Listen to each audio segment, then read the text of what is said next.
Smarter challenge to decant or not to decant, and TV review of the Queen's Gambit. All right. Well, first things first. Decanting.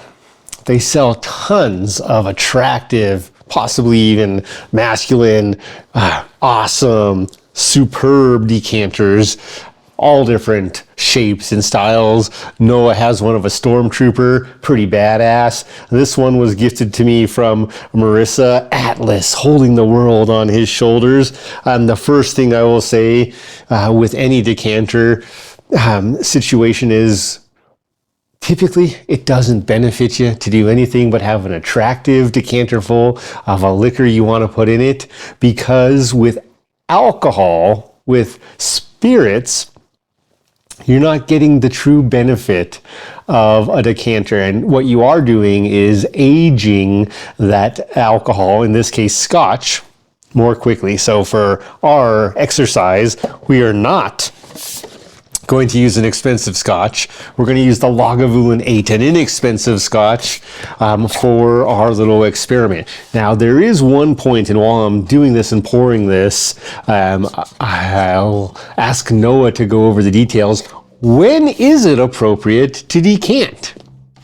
Okay, well, decanters, when it comes to like liquor or spirits, as Jesse was mentioning, really, it doesn't do you a whole lot of good to decant them. It's more about show than anything else. Because when you're using a decanter, and the real main purpose of it is like what you find with wine.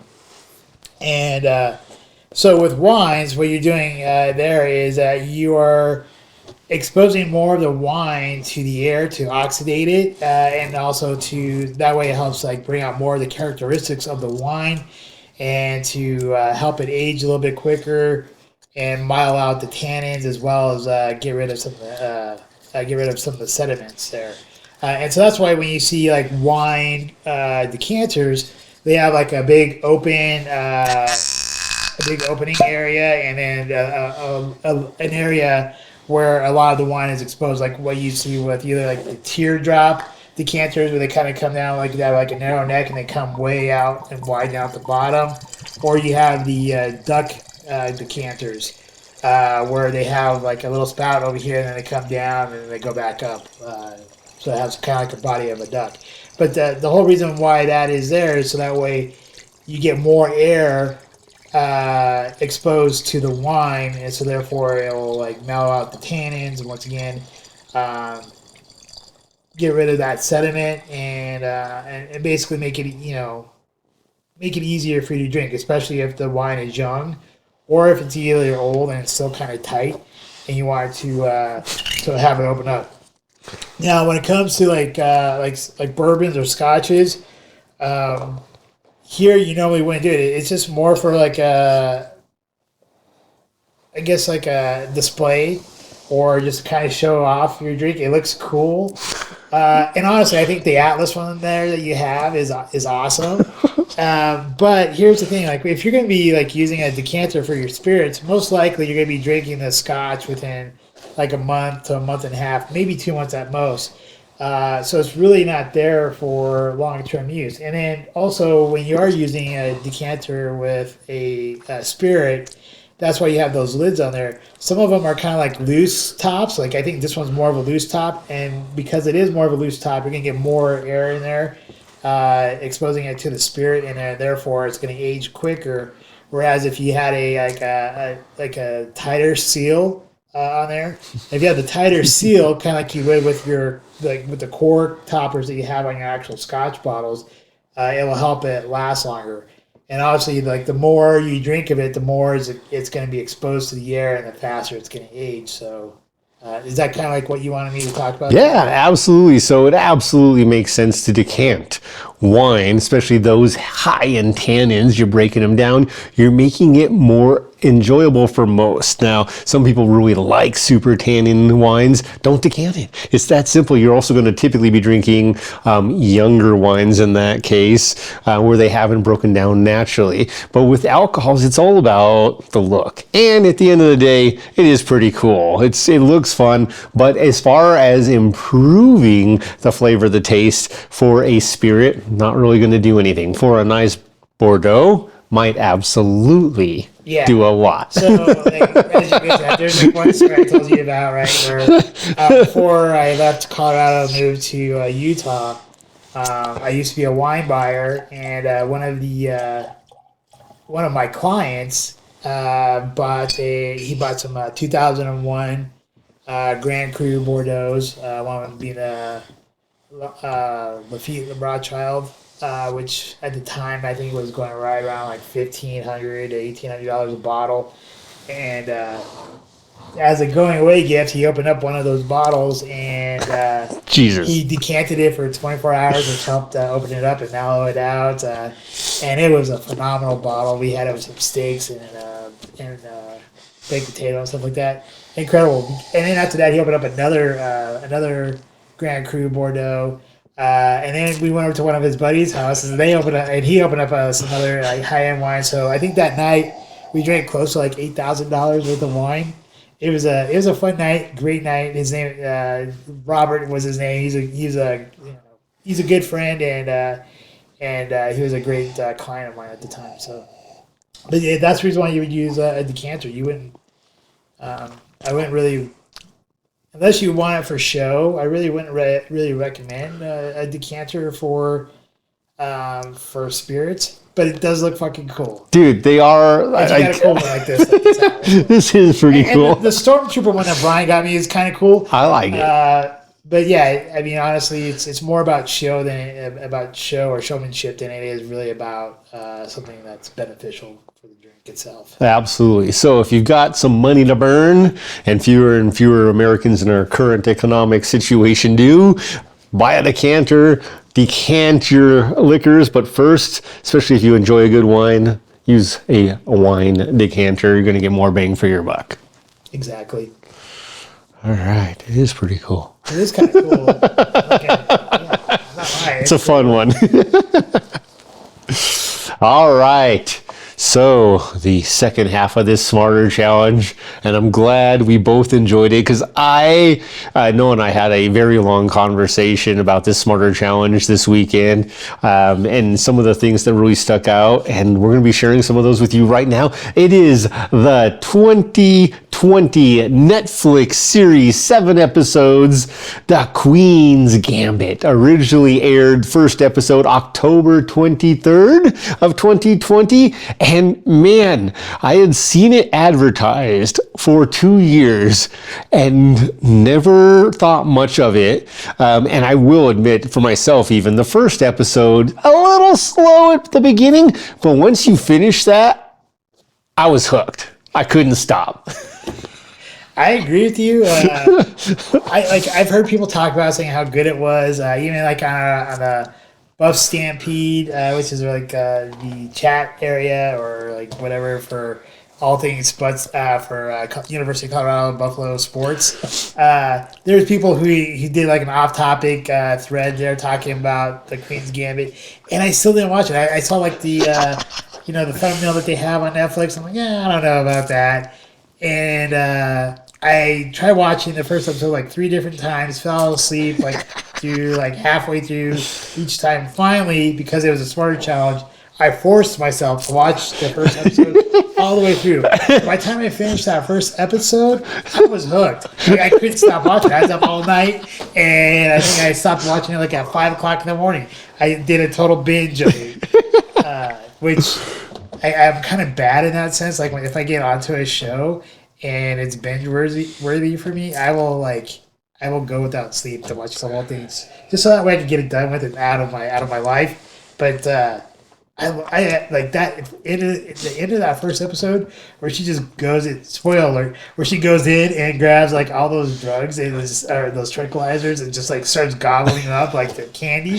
You knew that you're like, oh dude, don't do that, honey, you're fucked now. How did she not die? Yeah, that's what I'm wondering too. I would think they had to pump her stomach or something. Oh man, Throw up or whatever. Probably. But anyways. Yeah, great series, great show, tons of fun. And the first thing I want to say is that the character, Beth Harmon, played by Anna Taylor-Joy. So what made me originally want to see this series was Anna Taylor-Joy's performance in the movie The Menu. And then really revisiting and realizing that was the same person in this series I've been seeing all about, I was like, okay, now I really have to see this. She was and not just but the star. She was magic in this story. She was magnificent. There were some other great acts, actually really so many very good and great actors, just not marvelous, which also is a word in one of my favorite quotes from this movie. She is a marvel. She is marvelous in her role, playing this character that I think is great. It's a coming of age story, if you will, and it starts when the girl is 5 years old and it finishes when she's roughly 23.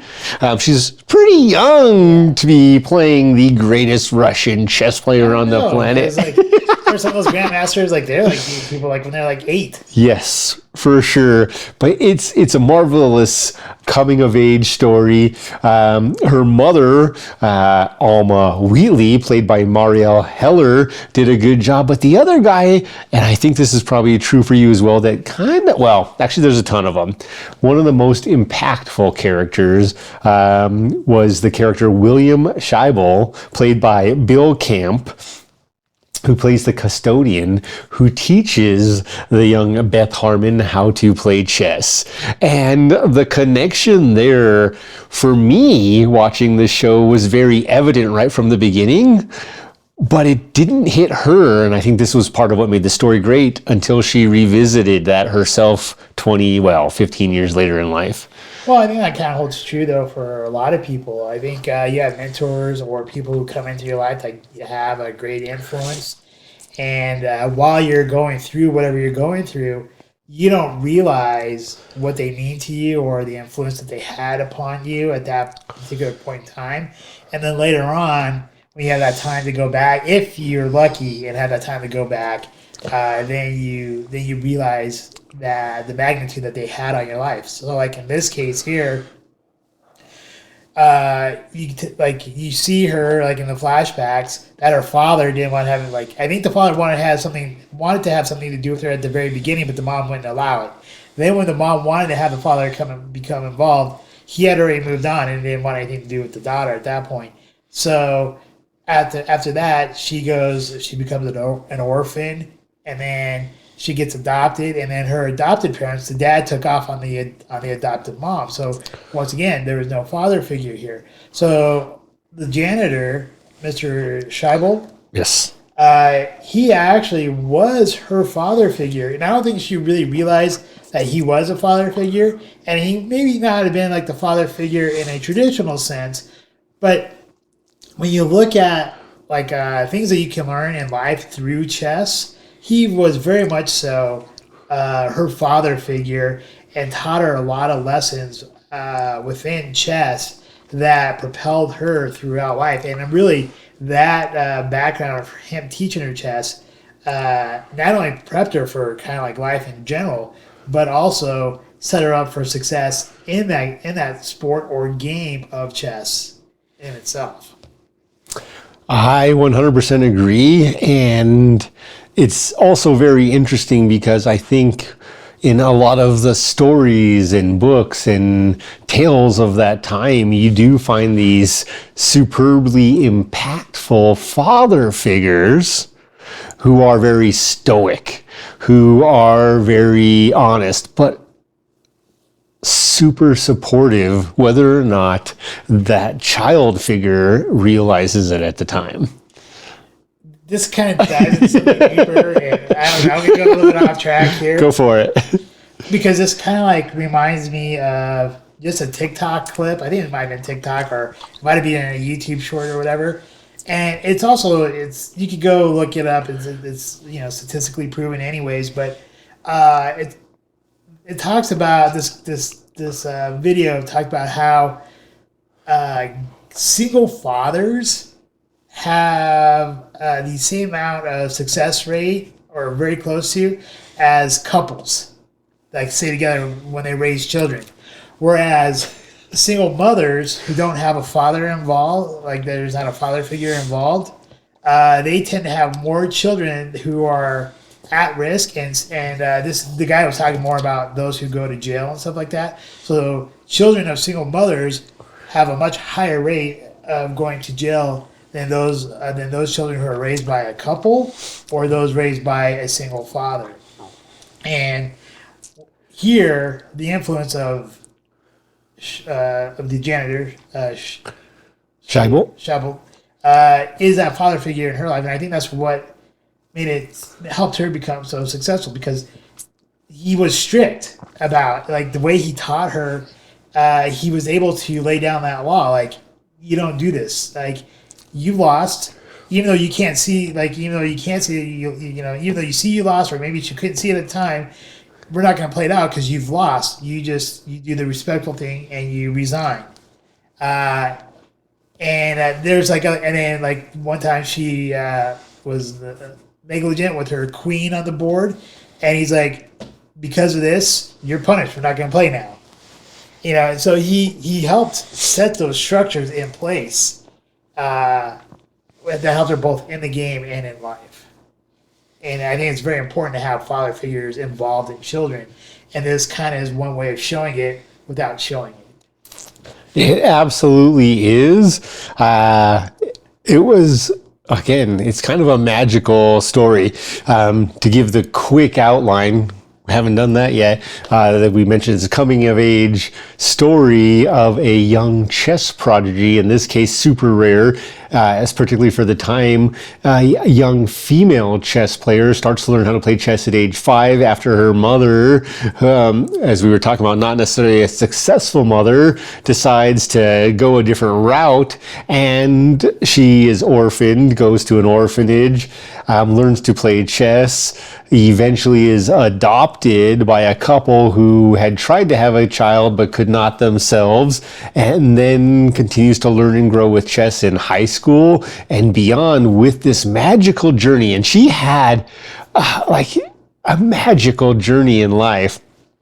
She learns a lot of things very quickly, has already grown up pretty much, but has to grow up and experience different things to see the full colors and or possible tragedies that life can bring. One of them being drinking to the point where she's useless.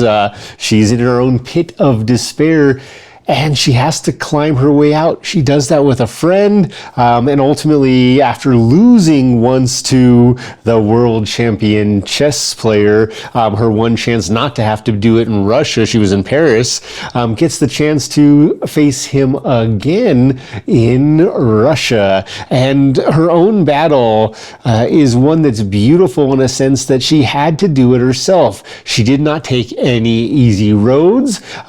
She did make some poor choices, but she made a lot of great choices, and she also stayed true to herself, particularly towards the end of the film, where she has to decide, is she going to make political statements one way or another for all these different groups who did nothing but give her maybe a little bit of a time or a little bit of money. She didn't believe in them. She gave them their money and time back. So I think this series and this particular character, there's a couple of things that I think that holds true for anyone who is successful in life, and it's even brought up a little bit there when she first gets interviewed by the Time people, when she's sitting there at her adopted parents' house with the adoptive mother, as her so-called manager. But the reporter was saying something about like being narcissistic, I think, or obsessive, right? Because somebody, you have to be so obsessed about obtaining a certain goal that you seem crazy to other people sometimes. Because if when you look at like the average normal person or the average person, um, their focus gets distracted quite a lot. It's like that dog from that movie, that cartoon movie. He's like squirrel and like looks over Squirrel. squirrel, and people get distracted very easily, and they're not obsessed by it. And if you start reading like any like kind of like self help books and stuff like that, they talk about a lot of them talk about like how you have to be totally obsessed about your goal. Like you have to basically eat, sleep, breathe, dream, everything about your goal. Like you have it set in front of you, and this creates a program basically in your mind that anything other than that goal gets flushed out, and all you're doing is you're focusing on achieving your goal.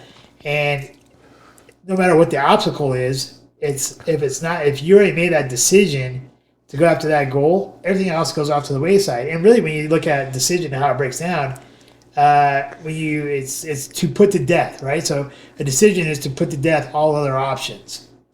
And I think this TV series and her character really shows that, because her mom tries to distract her, and there's a couple times where she does end up getting distracted, and you see what happens to her play as a chess player, which starts to like it. She does not perform as well as she could when she gets distracted, and so. Not saying that there isn't a time and a place for you to distract or maybe take a breather, but I think this really shows like how when you're in pursuit of a worthy ideal, you do definitely need to be obsessed with it. Absolutely. Another thing that I want to mention about this series, it did win. Nominated for even more awards. It won 11 Primetime Emmys, 2 Golden Globes, of which, of course, one was Anna's acting. And then Anna also won the Screen Actors Guild Award for her performance.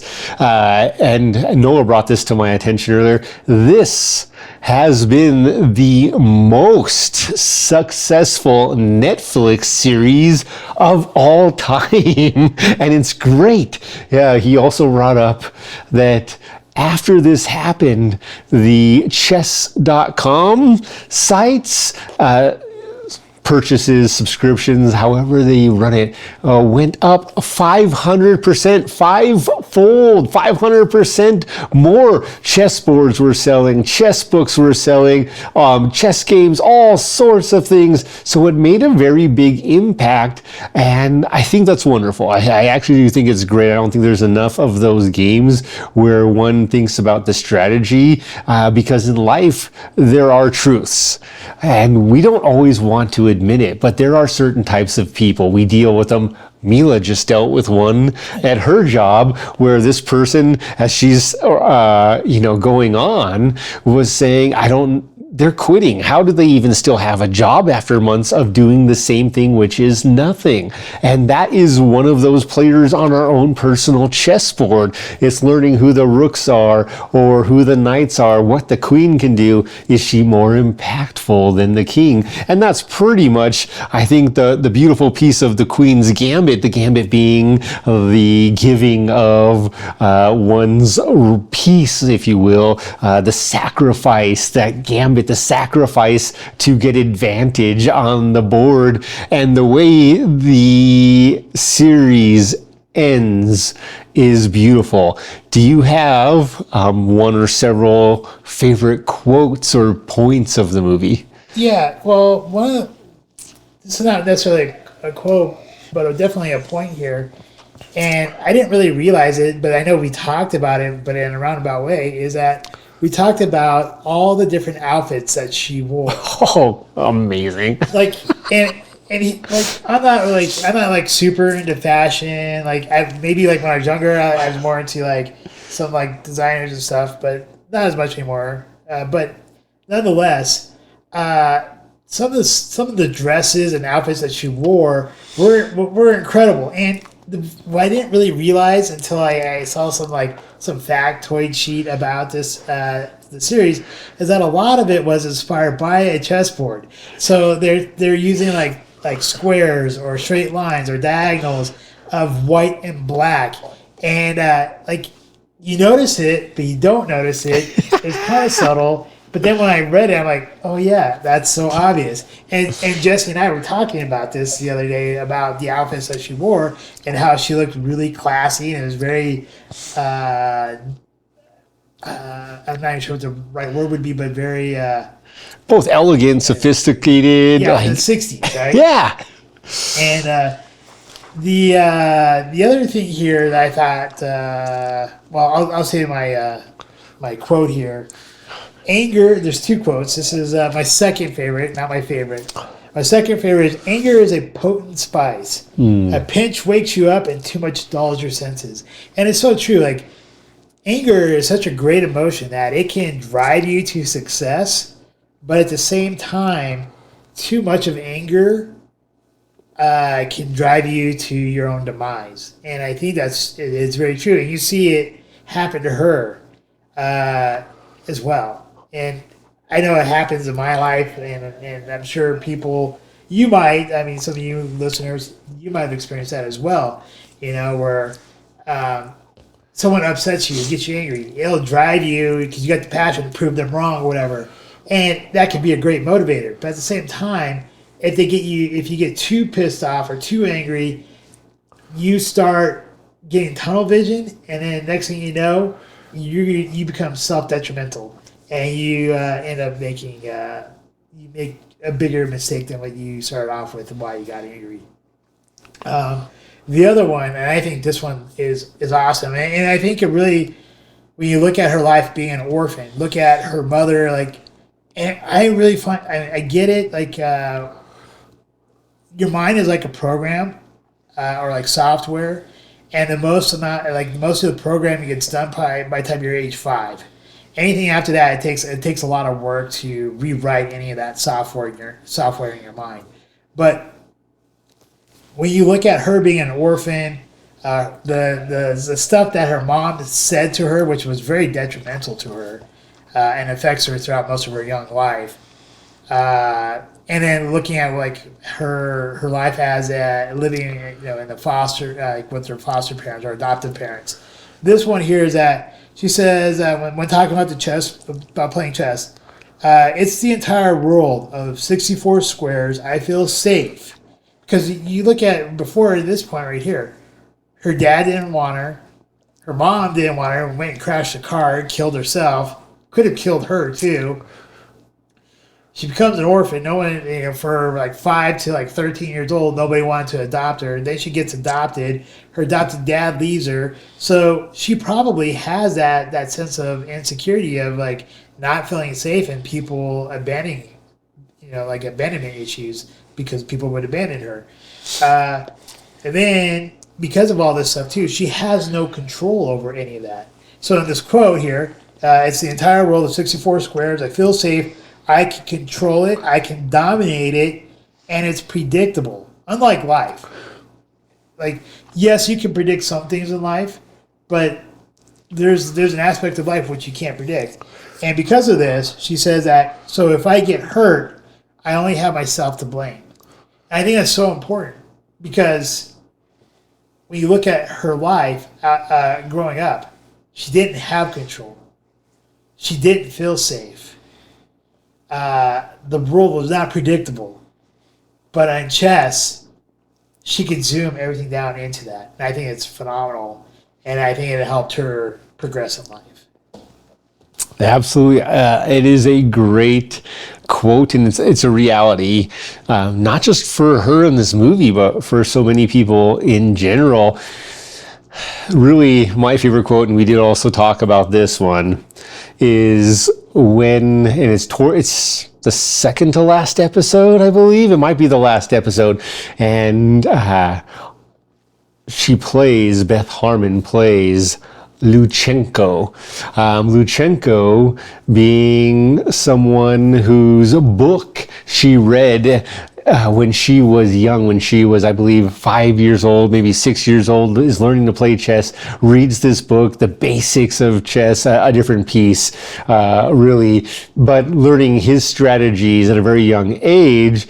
And she plays Luchenko in Russia, and it's approaching the end of the game after they took a pause into the game because the game was running late. Huge number of contestants, so it's not something where it's 1 day, 2 days, 3 days. This goes until it is done. She's playing Luchenko. It's end of night. The night comes to an end. They're all going back to their rooms. Luchenko takes a little break with a couple other Russian masters, and they're all talking. They don't realize at this point, you brought this up, she had learned to speak Russian, and she had hidden it very well played. A brilliant chess move, if you will. But she hears them talking about how Beth had all but cornered Luchenko. So what were his ways out? And she hears what 3 possible moves were going to be.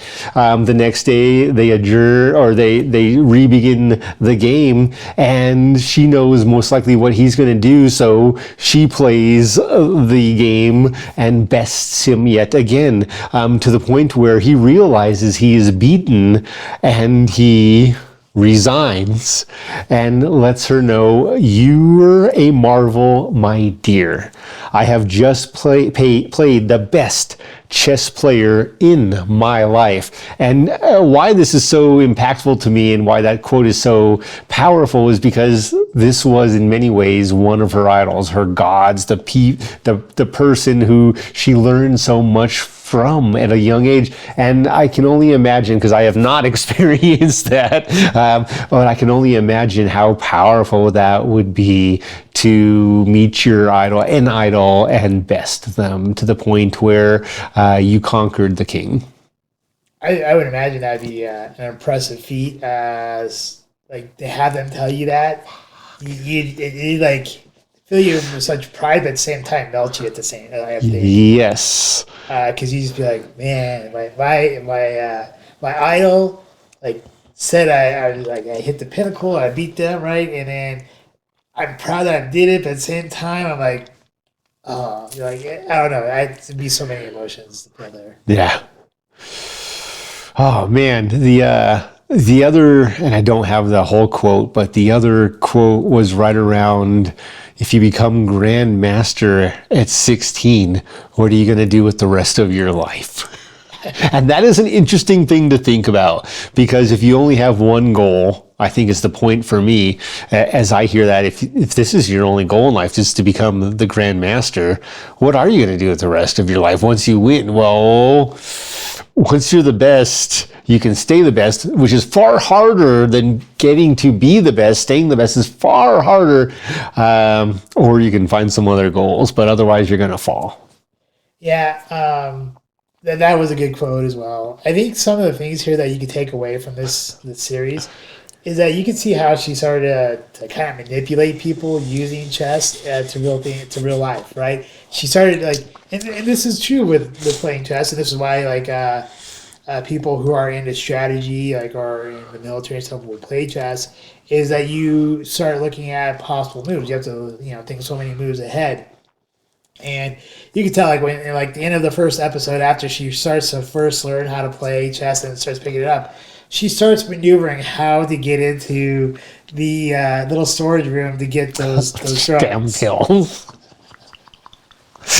Right? But then later on, throughout the whole episode, the whole series, you can see how she maneuvers, and I don't want to say manipulate, because I don't think manipulate is really the best word, but maybe that's the only word that really comes to mind. But I guess moves people, and how she reacts to those moves and stuff like that, and to position herself, in life as well as on the board. All right, I know we're running a little long here. Any particular scenes that really stand out as some of your favorites or something? What moved you? Okay, the first one that moved me the most is after I always screw up his name. I'm sure I'm pronouncing it wrong too, but Scheibel? Scheibel. So after the janitor, Scheibel, dies, and she goes back to the school, and she goes down into the basement where they would always play the chess games, and she sees the picture of when I don't know if it was like the high school chess club guy or maybe it was like a newspaper or whatever, but it took a picture of her and him together, and he still looks like like a grumpy old crankshaft type of guy. And it wasn't like she looked any better. She wasn't smiling either. But I think at that point in time, at that exact moment, because when she went in there, she saw that he had tracked her whole career with paper clippings. Even her adoptive mother didn't do that. And she made a quote on an airplane. She goes, maybe I should start scrapbooking all of this. But she didn't scrapbook all of it. Or if she did, we don't see it in the series. But he did. He took out all the clippings. He had it all posted up on the wall along with that picture. And she took down the picture. And I think at that very moment, she realized that was her father figure, and it didn't hit her until that moment. And that was super emotional. It is super emotional. It's like dynamically super emotional to realize this person who, when she needed $5 to get into her first tournament, was the person she wrote and who sent her immediately $5. She said if she won, she would refund it and double it to $10. And her friend, when they get back into the car, doesn't understand, but makes another good, a great saying is, did you bite off more than you can chew going in there? Because she breaks down. And part of the breakdown was she still owed this man $10. But can you imagine seeing this board? To your point, the mother, the stepmother hadn't scrapbooked anything, was really just there for joy in the ride because she had no other source of income, had no skills, no talents, or B, she's much like Mila's coworker where she just didn't want to work. She wasn't working. She was just along for the ride. And all of a sudden you see this board. And it is a board full of this man's, Shabel's pride. He was so proud of everything Beth Harmon had done in her career. And to see that would be overwhelming. It would break me down too. Yeah, so I'd say that's probably like one of my favorite scenes. I think another really great scene was at the very, very end when she beats the Grandmaster and he says the game is yours and hands the king over. He doesn't like lay it down, and he didn't actually say he resigns. He just says the game is yours and shakes her hand, handing her the king in his from his hand. Yeah, and I think that was a great scene there because that just shows her achieving her goal, what she's been obsessing over, and then to finish it off, basically telling the State Department to go fuck itself.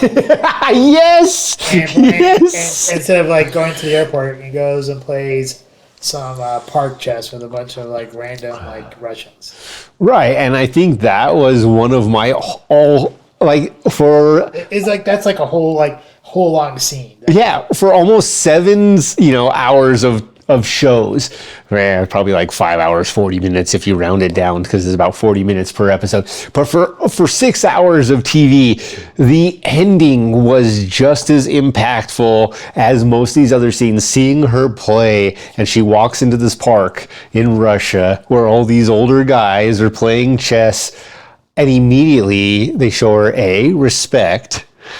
B, they know who she is. C, they're just so happy to see her that she would grace them. And I think that this is a truth. She graced them with her presence. I'll bet no other grandmaster had ever done that. Probably not. And she sits down and plays a game. It's a beautiful ending. It is a beautiful ending. Do you want to end it there? No, if you want to keep going, I'm game. I was going to just mention, like, one of these cool factoids here about this show is actually two masters actually like played out all these games and designed it, and then when they were filming the actors playing, they were actually really playing chess. So although you didn't see their actual games on camera when they were really playing it, but their whole reactions about when they were playing were true reactions because they were actually playing chess and they were filming them. So like when she was like down like this, she was actually really like she was playing a game. She was really playing a chess game and stuff like that. And I think another kind of cool fact that they talked about here is that in competition chess and stuff like that, a lot of times they do like look up at the ceiling or other places to play out the different moves in their mind and stuff like that. Even though it showed her doing it, with success or being obsessed with something, there's always a downfall. And I think for her, that might have been her addiction to those tranquilizers to initially to get to that focus point. Like, near the end, she proves that she could do it without it. But I think for the first majority of her life, she had to have that in order to see those figures come to life. Yeah, it is interesting. Can you imagine the journey of life, what it's like for that kind of trial and tribulation? Great story. And really, one of the fun things it makes me want to do is start playing chess again. I'm one of the 500%. And there's one last thing here. One last thing. This also ties into one of our other topics. It ties into the best of Heath Ledger. Okay, yes. You mentioned this fact. So Heath Ledger, he was actually obsessed with this book, and he wanted to actually direct the Queen's Gambit and make it into a movie. But that whole thought process of making it into a movie was put on the back burner after he committed suicide. So I think, or OD'd. Conspiracy theory, tinfoil hat was killed, died. We'll just say he died. But after he died, that kind of put that project on the back burner, and it didn't get basically brought back up until this Netflix series.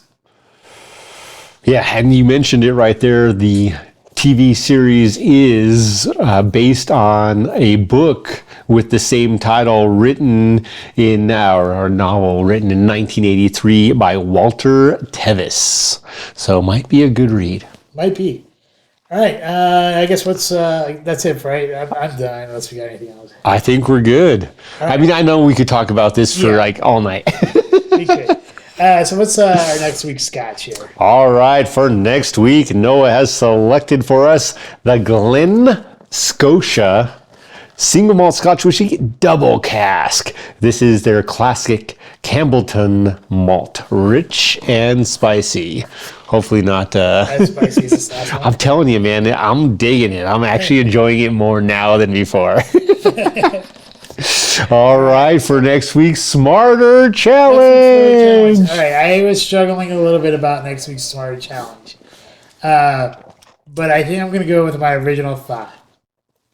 I'll tell you, like, there was going to be one, like, when we were walking into the liquor store, I almost made our Smarter Challenge to be to watch watch and do a review of Cobra Kai TV I still need to watch that. I still want to watch that. I haven't seen one episode, but it sounds cool. And the 6th season is getting ready to come up here soon. The 6th and final season. That thing's been around for 6 seasons? Yeah. Oh my God. I mean, they're really quick. They're like they're only like 20 minutes long. Okay, that's not too bad. It's pretty quick to get through. But so like when we're walking into that liquor store earlier, and I said when I said there's no mercy in this dojo or whatever. Oh yeah, no mercy in this dojo or. Yeah. I don't know. I don't remember what I said. There's something like that. And you started laughing. And you said you thought the same thing. So I'm like, oh, maybe we should talk about Cobra Kai. But I'm going to go with my original one. All right. My original one, because I know you kind of like this subject a little bit, having to do a little bit with Hollow Moon Theory. Ooh. But it's to watch the movie Moonfall. Okay, I have not seen it yet. And so we'll do a review of the movie Moonfall and talk a little bit about megastructures along with the Hollow Moon Theory, because Moonfall has to do with the moon being hollow, but it's not necessarily hollow, it's a megastructure. So I figured that'd be kind of a good topic there. So I think it's a great topic. And also, anyone who thinks that's impossible never saw Star Wars Death Star. There's two of them. All right. So thank you everyone for watching us on YouTube or Rumble. Please like, share, subscribe for all those who listen to us on our audio, any one of those audio platforms. We thank you for that as well. And pass it on to you. All right. Remember, drink responsibly. Let us know more feedback. Did you like the point scale? Did you hate the point scale? We don't quite know ourselves where this is going to go, what a good Scotch rating will or will not be, but we'll keep track of these for ourselves and continue to learn and grow, continue to use feedback. So we appreciate all of that. Stay classy, America. All right. Scotchman! Cheers. We hope you enjoyed this evening's episode of Scotch Hour. If you did, please like, share, and subscribe. Also, if you have not done so already, please become a patron member, with memberships starting as low as $1 a month. Thank you, and hopefully you have a wonderful evening.